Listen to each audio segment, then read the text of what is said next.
CBN Universidade, um programa dos alunos e profissionais de comunicação da Universidade Estadual da Paraíba.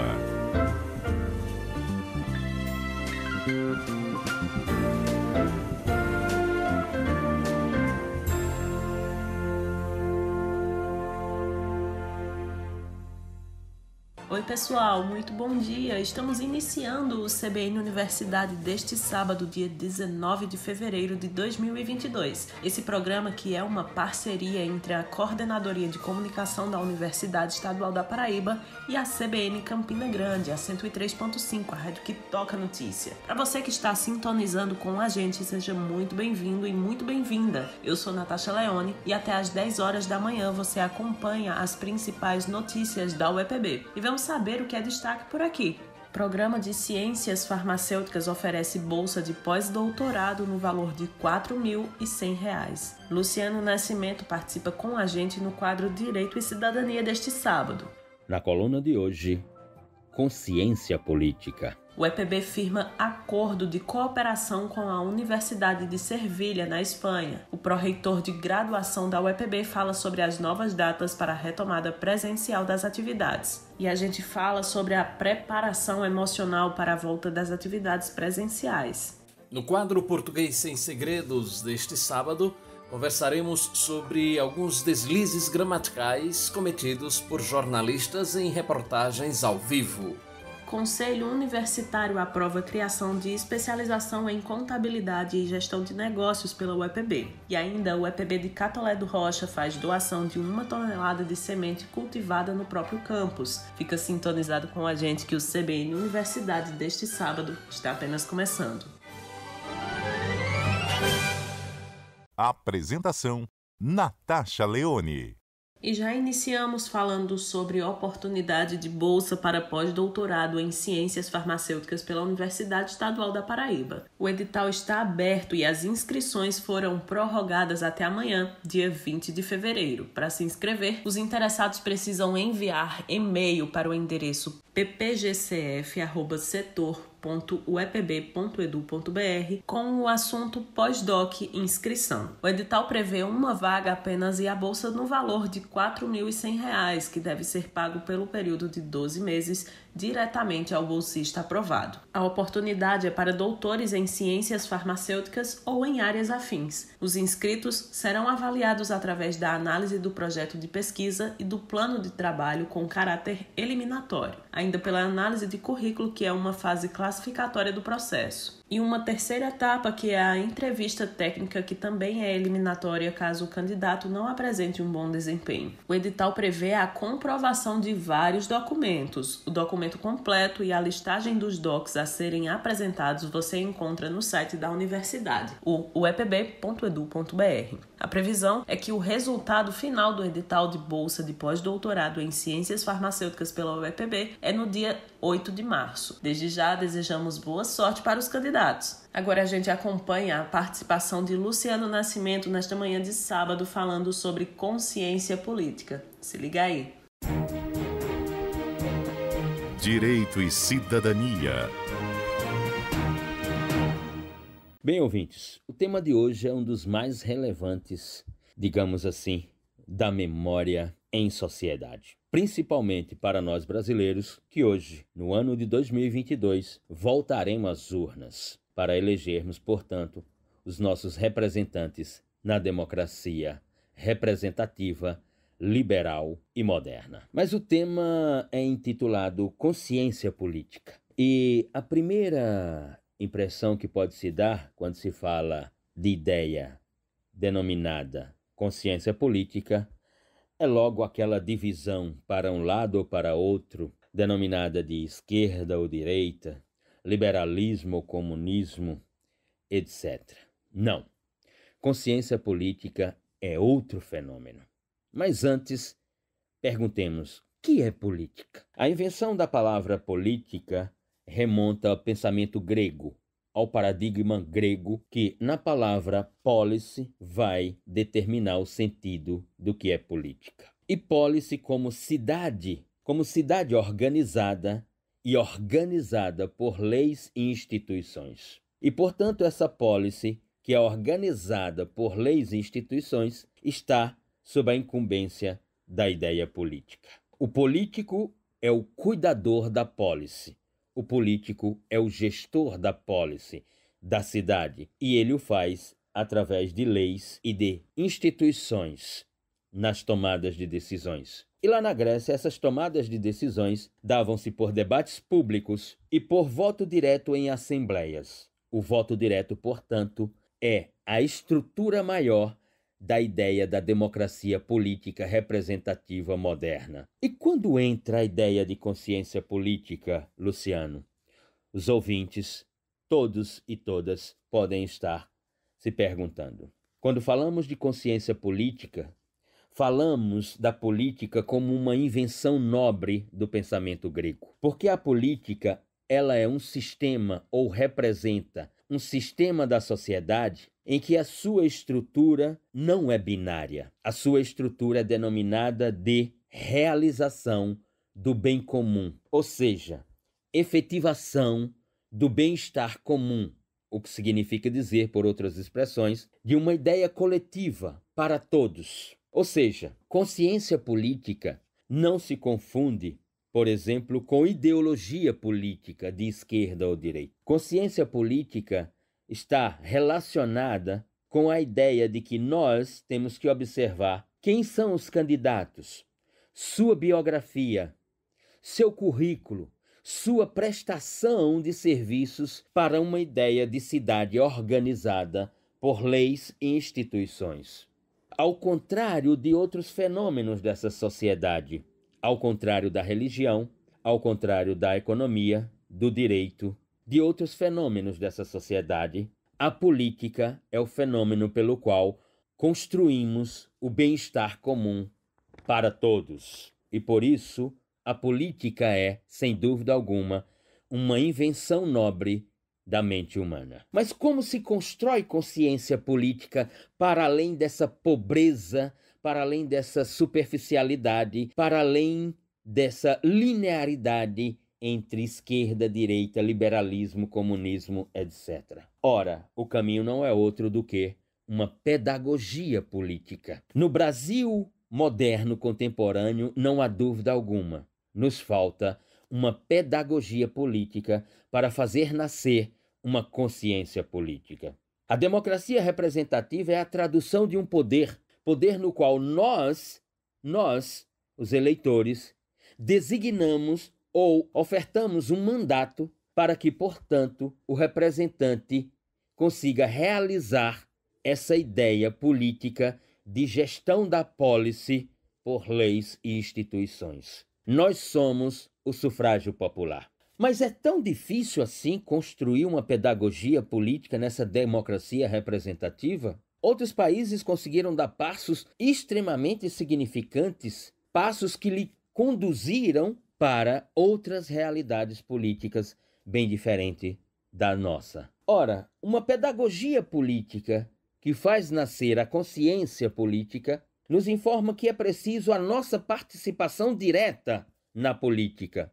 Uma participação direta na política no sentido de ocuparmos os espaços, por exemplo, da luta política na associação comunitária ou nas associações comunitárias de ruas, de bairros, das nossas cidades. Mas não apenas isso. Um ensino, uma escolástica fundamental e média nas escolas que enfatize uma formação política cidadã. Mais uma vez, quando utilizamos a expressão formação política cidadã, não tem absolutamente nada a ver com ideologia política, mas sim com consciência política. Consciência política é a obtenção do conhecimento, do saber sobre o sentido da palavra política e sobre a função que aqueles que irão gerir a polis, as cidades, os estados, o país, têm que efetivar no campo da representação do sufrágio popular que somos nós.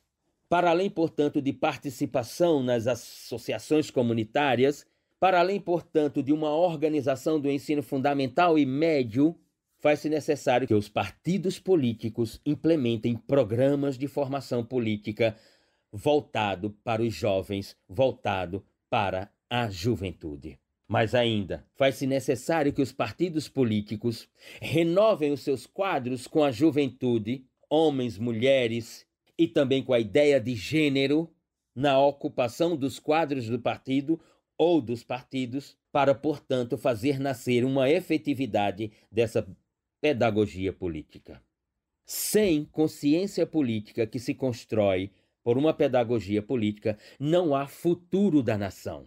Nós temos sempre que pensarmos nas gerações futuras, que elas irão garantir, portanto, o futuro do país numa forma denominada nação. Enfim, não tenhamos dúvida, a política é a criação nobre da mente humana, porque ela não tem uma estrutura binária como a economia, como a religião e outros fenômenos.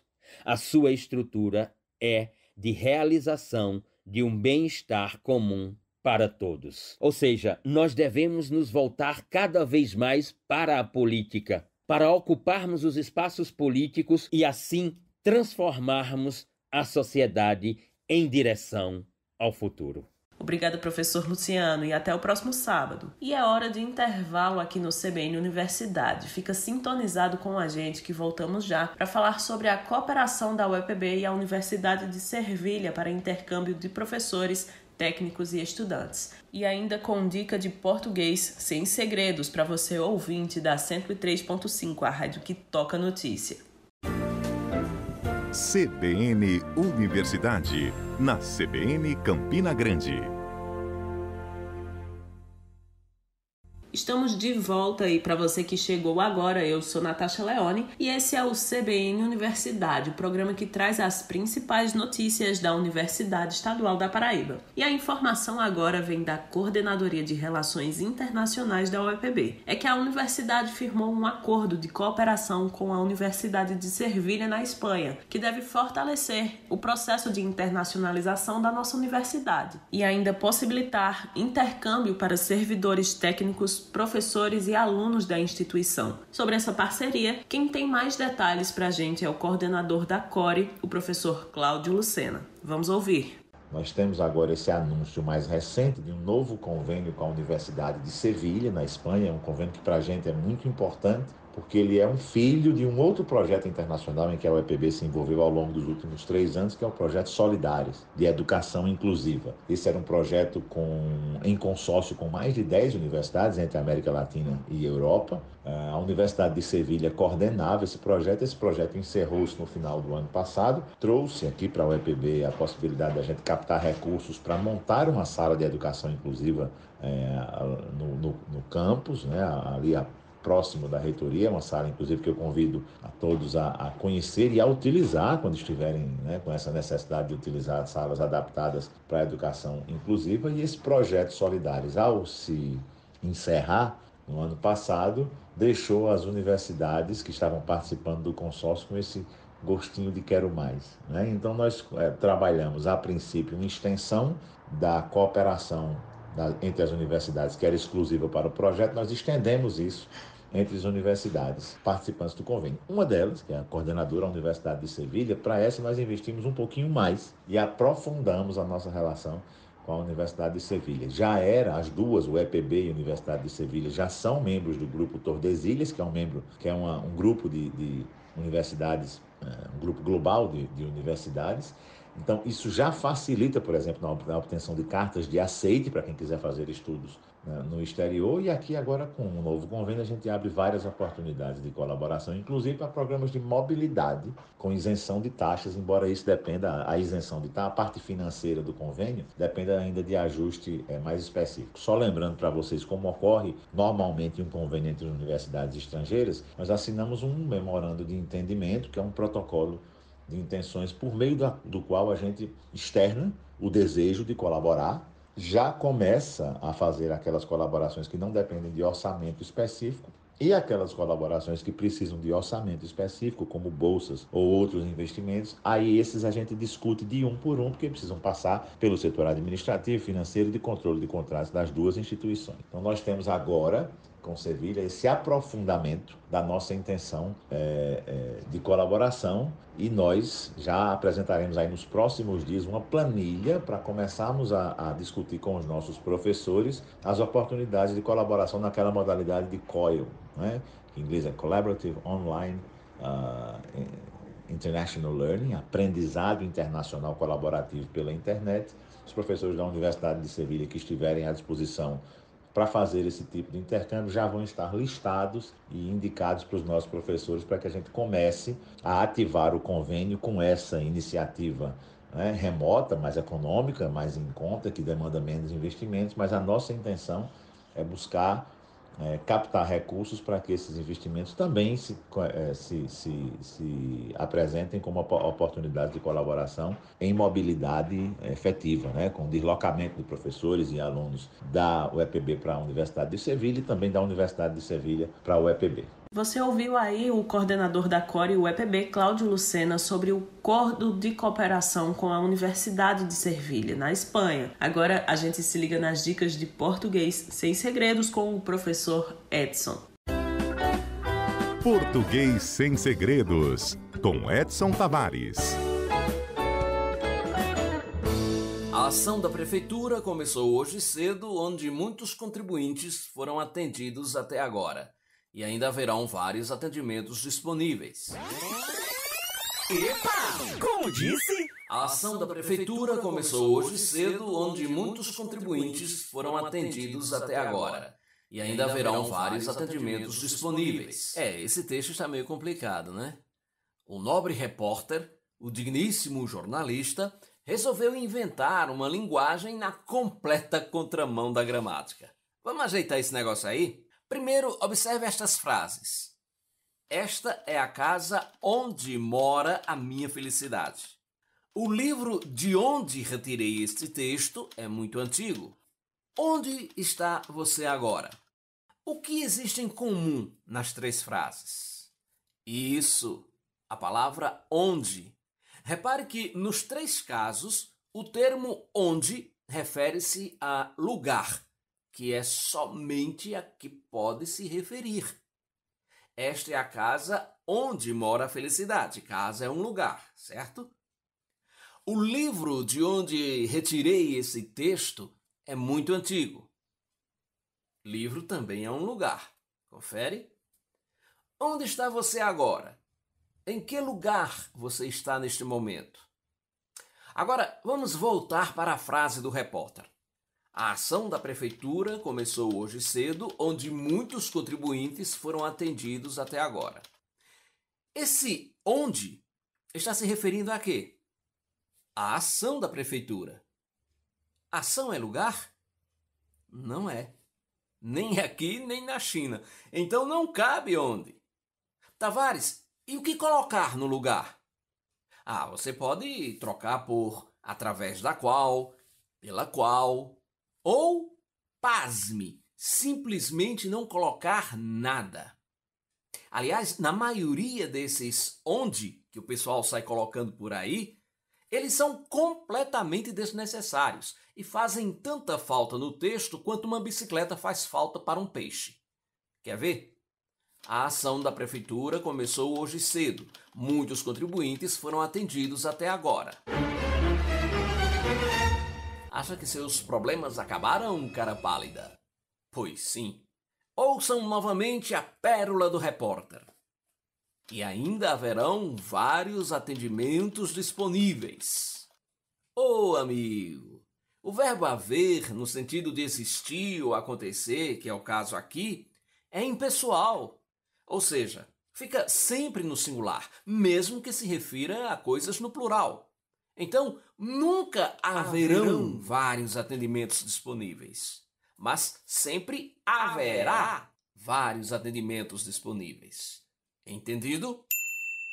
Às vezes, a gente quer juntar duas informações numa só frase e acaba que a frase termina ficando ambígua, ou seja, com dois sentidos diferentes. Isso é péssimo quando você quer comunicar algo que precisa de interpretação única. Veja o exemplo. O escritor conseguiu visitar a biblioteca da faculdade que estava interditada. O que estava interditada? A biblioteca ou a faculdade? Impossível saber se não houver um jeito de acabar com a ambiguidade, ou anfibologia, como fala a gramática. Se o que estava sem funcionar era a biblioteca, você pode trazer o adjetivo interditada para junto desse substantivo e aí teremos a frase: o escritor conseguiu visitar a biblioteca interditada da faculdade. Agora, se era a faculdade que estava sem acesso, talvez seja preciso fazer mais modificações. Algo como: embora a faculdade estivesse interditada, o escritor conseguiu visitar a biblioteca. E tem uma palavrinha que é uma potencialidade incrível para a ambiguidade. É o pronome possessivo seu ou sua, já que esse pronome concorda com o objeto possuído e não com o possuidor. Assim, se você diz que o pai levou o filho para o seu quarto, nós jamais ficaremos sabendo se o quarto é do filho ou do pai. E como desmanchar essa dubiedade? Se o quarto for do filho, o pai levou o filho para o quarto deste. Se for do pai, o pai levou o filho para o próprio quarto. O mais importante nisso tudo é que fique clara a mensagem que se deseja passar. E nunca se esquecer de que você não estará ao lado do leitor, ou do ouvinte, no caso de um texto gravado, para explicar o que exatamente você quer dizer. Então é preciso prever que o receptor não terá dificuldade em entender o que você está falando e, por antecipação, evitar qualquer estrutura que dê margem a mais de uma interpretação. Voltaremos a falar sobre as formas de tornar o português sem segredos. Tchau! Obrigada, professor Edson Tavares, e até a próxima. E vamos fazer outra pausa no nosso programa. No terceiro bloco do CBN Universidade, a gente fala sobre a retomada presencial na UEPB e sobre como controlar a ansiedade para esse momento. Fica aqui com a gente, é rapidinho. CBN Universidade, na CBN Campina Grande. Voltamos com o CBN Universidade, já com informação importantíssima sobre as aulas teóricas da Universidade Estadual da Paraíba. O Conselho de Ensino, Pesquisa e Extensão da UEPB, o CONCEP, adiou o retorno das aulas teóricas presenciais de alguns cursos que tinham previsão de retomar as atividades neste mês de fevereiro. E o CONCEP divulgou nota dando detalhe da decisão. De acordo com a publicação, a decisão atinge os cursos de Educação Física, enfermagem, farmácia, fisioterapia, odontologia, psicologia, agronomia, ciências agrárias, curso técnico em agropecuária, engenharia civil e odontologia do Campus 8 em Araruna. Isso porque, depois da consulta pública realizada pela universidade, a comunidade acadêmica, os integrantes destes cursos decidiram voltar presencialmente já neste mês de fevereiro. Contudo, conforme previa a resolução que autorizava o reinício das aulas destes cursos no espaço físico da universidade, a retomada estava condicionada à situação epidemiológica. Como os casos de Covid-19 voltaram a subir com a nova variante Ômicron e novos decretos mais restritivos foram publicados, o Conselho decidiu adiar o retorno presencial destes cursos também para o mês de abril, período em que todos os outros cursos também devem retomar as aulas presencialmente. Já as atividades práticas seguem sendo desenvolvidas presencialmente em conformidade com a Resolução 020 de 2021, ou seja, as ações em laboratórios estão acontecendo com todos os cuidados de biossegurança. O pró-reitor de graduação, Eli Brandão, falou sobre a mudança visando a segurança de toda a comunidade acadêmica. Vamos ouvir. Teve que fazer um adiamento agora, que desse grupo pequeno que iria voltar. Era um grupo que, embora não tenha voltado com as aulas teóricas, eles estão funcionando, a maioria deles, de forma prática, com os componentes práticos, de forma presencial, mas a decisão foi tomada em função do aumento de casos da Omicron e por demanda do próprio curso, que por pedido dos estudantes, né, isso tem que se ressaltar, foi um pedido da coordenação, mas foi um pedido que trazia a reivindicação dos estudantes daqueles cursos, de modo que o Conselho Universitário, acatando a opinião dos estudantes, acatando as ponderações das coordenações e acatando, sobretudo, né, as informações que nós temos do Comitê de Contingência sobre a questão da pandemia no Estado. Então, decidiu que o retorno presencial para todos os componentes, aí sim, os componentes práticos já estão funcionando e os componentes teóricos que viriam a funcionar, então, em abril, se não houver nenhum agravamento da pandemia. Assim fizemos e assim estamos nesse momento com essa decisão tomada do retorno presencial dos componentes teóricos para abril, né? E os componentes práticos já estão funcionando desde o ano passado. Porque se de um lado a gente quer as aulas presenciais, os retornos sejam o quanto antes, por outro lado, o cuidado com a vida é prioritário.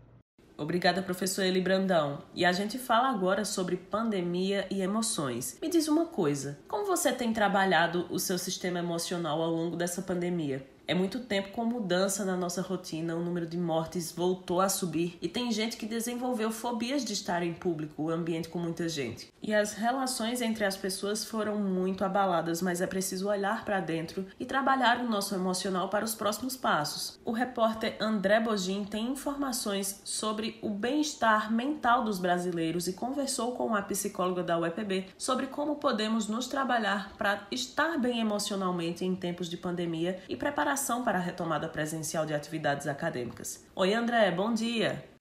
Oi, Natasha, bom dia. Segundo estudo do Instituto Especialista em Pesquisa de Mercado e Opinião Pública, 53% dos brasileiros declararam que seu bem-estar mental piorou um pouco ou muito no último ano. Os dados do levantamento são em decorrência da devastação que a pandemia da Covid-19 trouxe para o Brasil e o mundo, com a necessidade urgente de distanciamento social. Tais medidas revelam que a saúde mental das pessoas vem piorando, e por conta disso, este tema tem se tornado mais discutido atualmente. Coincidentemente, a divulgação destes dados ocorre juntamente com a elevação no número de infecções e mortes pela nova variante Ômicron do coronavírus, e que, infelizmente, é mais transmissível do que qualquer outra variante já descoberta. Em meio a este cenário, a UEPB prepara-se para o retorno de suas atividades de maneira presencial, previsto para o próximo mês de abril. Sendo assim, como devemos preparar nosso psicológico para o momento de retomada de maneira tranquila e sem atrapalhar as atividades acadêmicas? E sobre o assunto, conversamos com a psicóloga e professora do curso de Psicologia da UEPB, Josevânia da Silva. Professora, sabemos que os protocolos de higienização estão em todos os meios de comunicação, mas além do álcool em gel e do uso obrigatório da máscara, como podemos nos preparar emocionalmente para a retomada das atividades presenciais? Inicialmente, eu gostaria de agradecer pela possibilidade de falar de um tema tão importante, que é esse preparo emocional para a volta desse ensino presencial. Então, o primeiro ponto é compreendermos que a forma como cada um viveu essa pandemia, essa forma ela foi particular.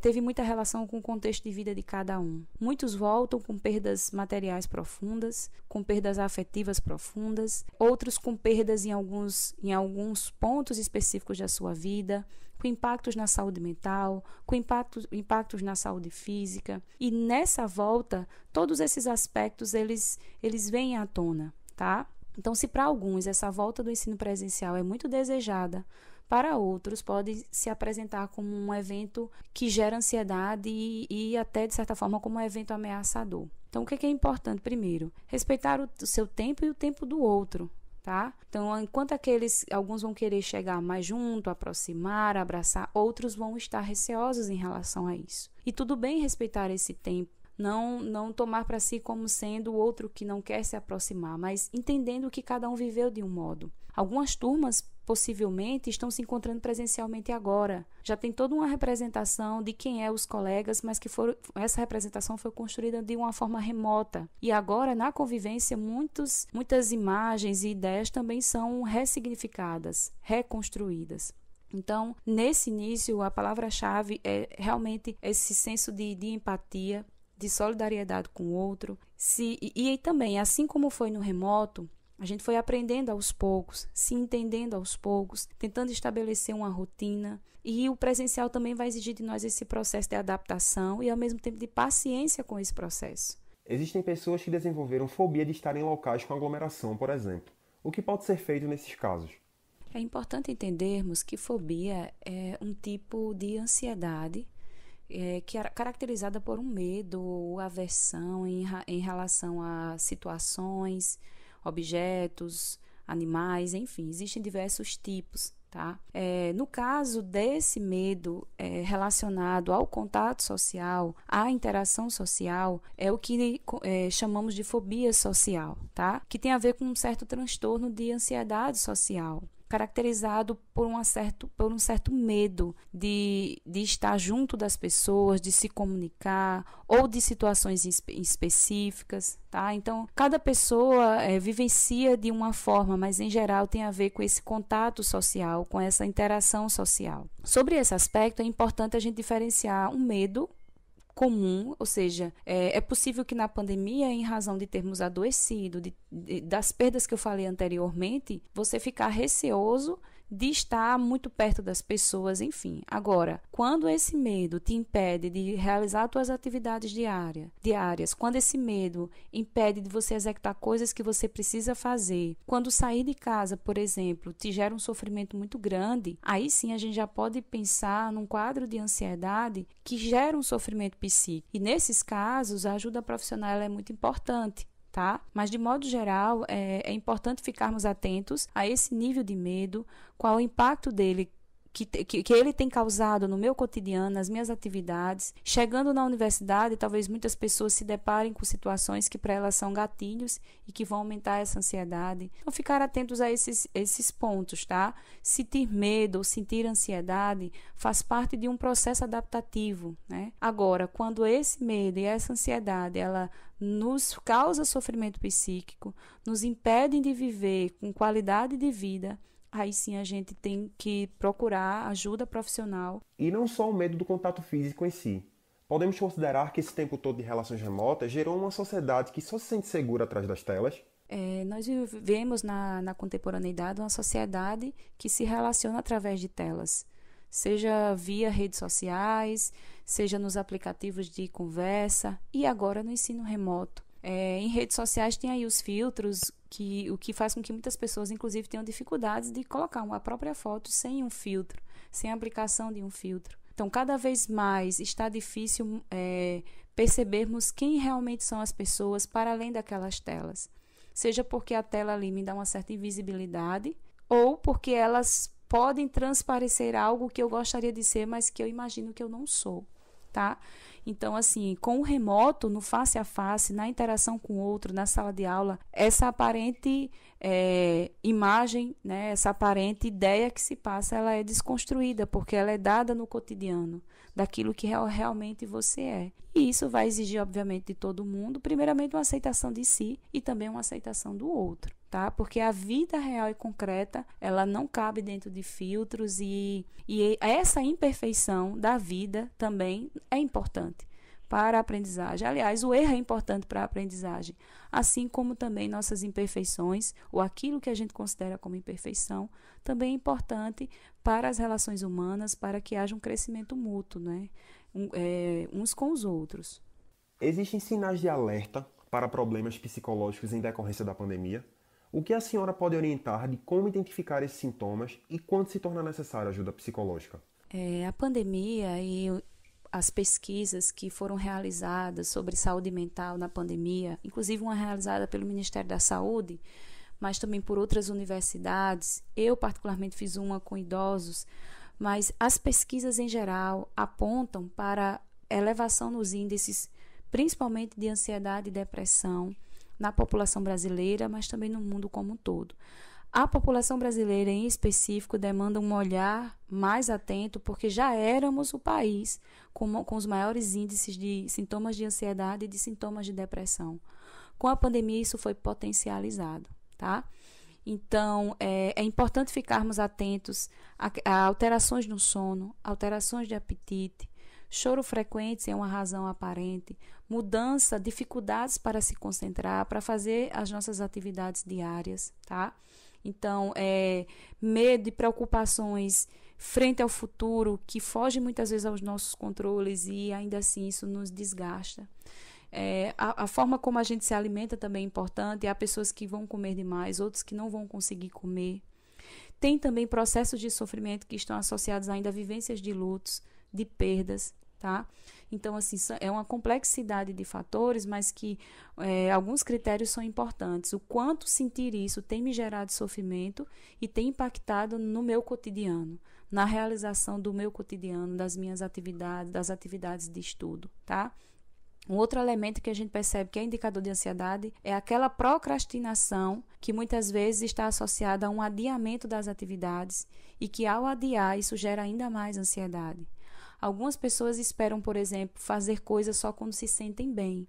E nem sempre a gente vai sentir satisfação em coisas que precisam serem feitas, tá? Então, é importante ficar atento a todos esses sinais que eu falei e aí sim procurar ajuda. Muito obrigado, professora Josevânia. E é isso, pessoal. Vamos nos cuidar fisicamente e psicologicamente para estarmos todos prontos para essa retomada das atividades presenciais na UEPB. André Bogin para o CBN Universidade. Obrigada, André Bogin. E precisamos cuidar cada dia mais do nosso emocional. E a Pró-Reitoria de Gestão de Pessoas tem realizado uma série de debates sobre saúde mental. Essa semana, a live foi sobre burnout, a síndrome do esgotamento profissional. A atividade foi voltada para os servidores técnicos administrativos e professores da UEPB, mas a transmissão foi aberta para o público através da TV UEPB no YouTube. Esse momento foi mediado pelo jornalista da Codecon, Givaldo Cavalcante, e teve a participação da psicóloga da Progep, Paula Andrade, e de professor Luan Glauber. E o mais importante é que o conteúdo está disponível no canal Rede UEPB para você assistir na hora que puder e ficar por dentro dessa importante discussão sobre o esgotamento profissional em tempo de pandemia. Acesse lá a TV UEPB no YouTube e aproveita para se inscrever no canal, ativar as notificações para ser lembrado sempre que um novo conteúdo for disponibilizado. Vamos para a nossa última pausa. Na volta tem a ação de entrega de sementes em Catolé do Rocha, novo curso de especialização pela UEPB e ainda nosso Minuto Ambiental deste sábado. O CBN Universidade volta já. CBN Universidade, na CBN Campina Grande.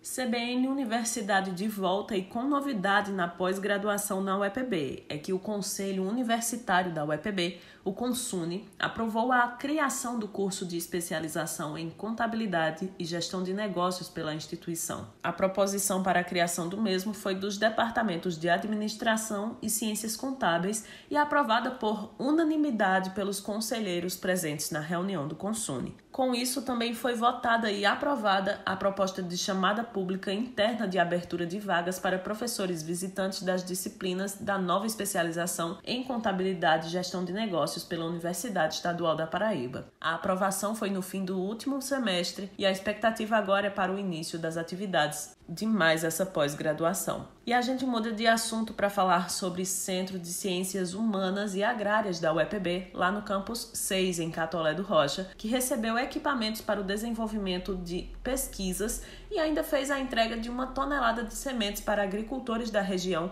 que são registrados no Cadastro Único do Governo Federal. Quem tem os detalhes para a gente é a repórter Estela Costa. Vamos ouvir. A conquista representa um desejo antigo do Centro de Ciências Humanas e Agrárias do campus 6 da UEPB, em Catolé do Rocha. São quase 4 milhões de reais em investimentos em equipamentos que vão subsidiar a pesquisa na área no sertão paraibano. São equipamentos laboratoriais que vão ajudar nos cursos de licenciatura em Ciências Agrárias e Agronomia e no curso técnico em agropecuária, principalmente nas análises de solo e água, como explica o diretor do CCHA, professor Edivan Nunes. nesses últimos dias tem chegado uma quantidade significativa de equipamentos que, de certa forma, vão dar uma qualidade melhor às pesquisas da instituição, né? Vai possibilitar que os estudantes, tanto da graduação quanto do ensino médio, né, possam realizar suas pesquisas de qualidade, né, junto à comunidade acadêmica. Esses equipamentos estão sendo adquiridos em uma parceria da Universidade Estadual da Paraíba com o governo do estado, né, que vem beneficiar os estudantes tanto do ensino de graduação quanto do ensino médio. Foram adquiridos equipamentos que dão a qualidade melhor às nossas pesquisas, né? A exemplo do espectrofotômetro de absorção atômica. Foi adquirido também um fotômetro de chamas, um extrator de Richard, né? Então são equipamentos que conseguem possibilitar uma avaliação melhor das variáveis ali, tanto da parte vegetal, né, quanto de alguns indicadores ambientais. Este ano, o centro já recebeu também um moderno trator para pesquisa no campo e um ônibus para ajudar no transporte de estudantes.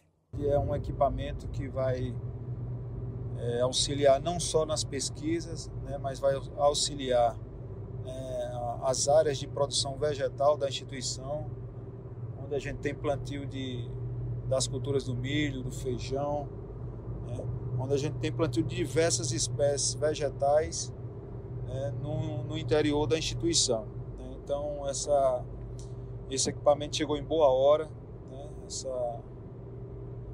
vai sem sombra de dúvida auxiliar bastante, não só a pesquisa, né, mas como também a extensão e as ações internas da instituição.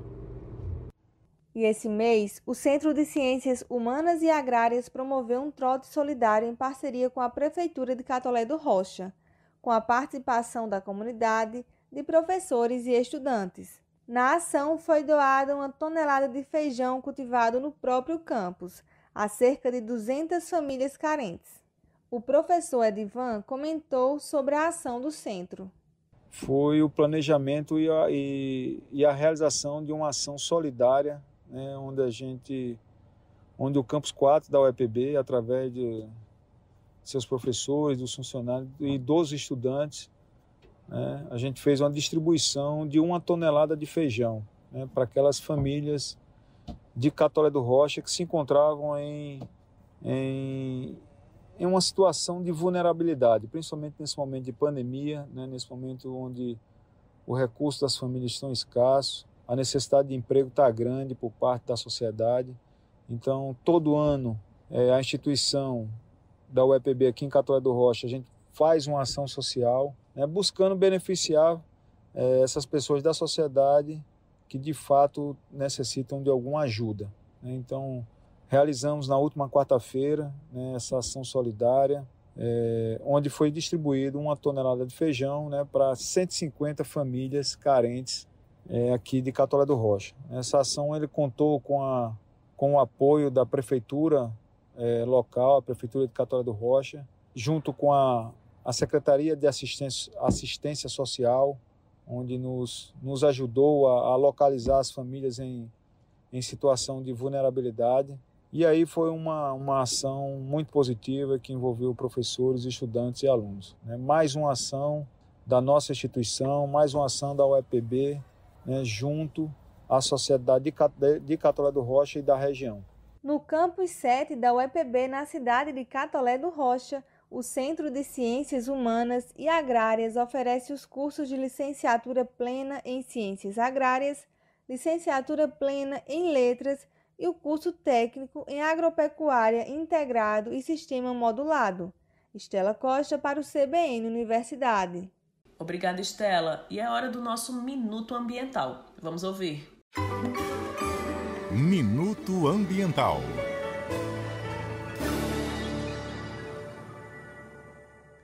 Olá, ouvintes. Estamos iniciando mais um Minuto Ambiental. Meu nome é Thales Fonselton e o tema hoje será desertificação. Você já ouviu falar sobre o fenômeno da desertificação? Bom, esse assunto é bem pouco explorado e afeta muita gente ao redor do mundo. Então, resolvemos trazer essa discussão para você. A desertificação é um processo de degradação do solo em regiões secas que pode resultar em um ambiente desequilibrado.